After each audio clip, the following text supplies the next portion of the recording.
The Unihub was designed to fit most applications that have a square shaft or a dual pin configuration. When mounting the SmarTork spirator, determine first which is your right or left hand application. This is done by determining which side the active leaf is on. When mounting, make sure that your directional arrows are on the top. You're also provided with two shims, one for the square shaft and one for the dual pin application.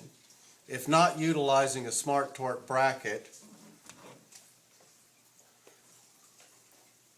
you can put the square shim, shim for the square hub on in case the bolt heads on the mounting bracket are too large.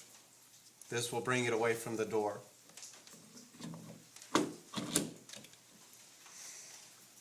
After you get the spirator on and put your clip on, go ahead and take off a couple of lines of wrap so that it gives you something to work with.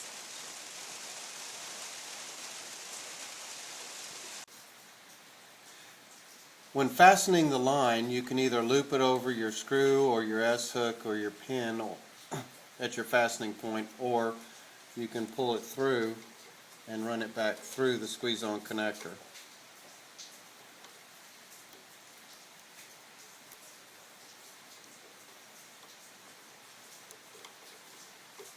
Go ahead and feed the line through until you find your given mark on the spirator. As you're feeding the line, this does two things. It puts a pre-charge on the spirator so after you crimp it, you can come back and put additional wraps. The white dot is a reference for the cable to break over onto the flat channel. This is the optimum point of the SmarTork's reaction and the increased tension on the cable when the door is closed. Additional wraps beyond this point will diminish the reaction and the tension. What you want to do is, with the sleeve in one hand, go ahead and test the spirator to make sure it slaps back. If you'll notice, that's very smooth right there. So I'm going to adjust a little more, one more turn, a little more line off, until we get that breakover that we're looking for.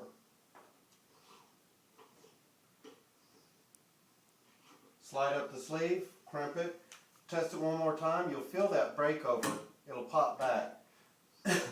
You'll want to make sure that you don't have too many wraps on the line itself, otherwise the unit will fail. Another issue that you want to be sure of is that go ahead and manually test the door at this time to make sure that it'll open all the way. If it doesn't open all the way, then take a wrap or two off, and this will give you between 9 and 8 pounds in the last 2 inches of closure. Thank you once again. We appreciate your business and your interest. You have a great day.